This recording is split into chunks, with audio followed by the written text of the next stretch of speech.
She then asked me, were you born in this country? And I was immediately offended. And I said, yeah, I was born in this country. And then she says, do you have any kids? I said, no, I don't have any kids. She then asked me if I was married. And then I said, no, ma'am, I am not married. She says, how old are you? I said 19. May I help you find something? She then says, you are the most beautiful girl I have seen. And I said, oh, thank you. And then she says, I think you could be the next Miss USA. I'm in the Army, okay? We don't do pageants in the Army. She then asked me to meet her at Starbucks the very next day before my next shift at Target. And apparently I was a pretty open-minded 19-year-old because I actually agreed to meet her the very next day. The next day she brought this foot-tall stack of pageant books and proceeds to convince me to enter into a state pageant. So 3 months later, I compete in my first pageant and I lose. I go back the second year, compete in the state pageant. I lose. Go back the third year, compete in the state pageant and lose.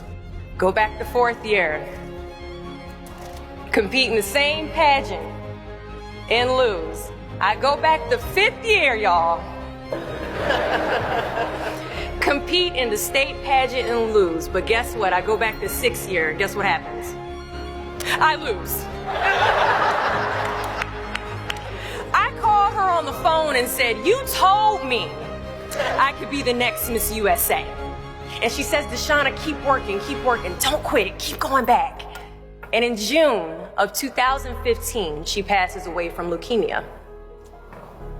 6 months later, in December 2015, I win Miss District of Columbia, USA.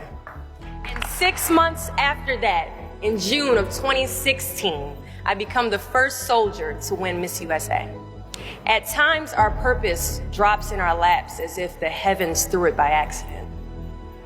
I ask only one thing of you all today after you leave this building.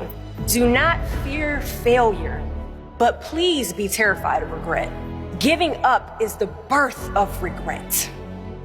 After you walk out this door, you will receive 100 doors shut, slam in your face. You will have 100 moments that will be filled with someone telling you no, or telling you, thank you for your application, but we regret to inform you that we've chosen a different candidate for this job. You will sit in 100 different interviews and you will not get the job.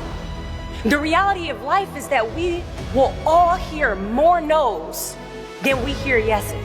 And we will fail a lot, and I mean a whole lot. But what I ask of you today is to not take no for an answer. Don't be afraid of no's. Be afraid of the possibility of a yes that you have prematurely destroyed because you decided to quit before the clock strikes 12. I love a good no. Please tell me no.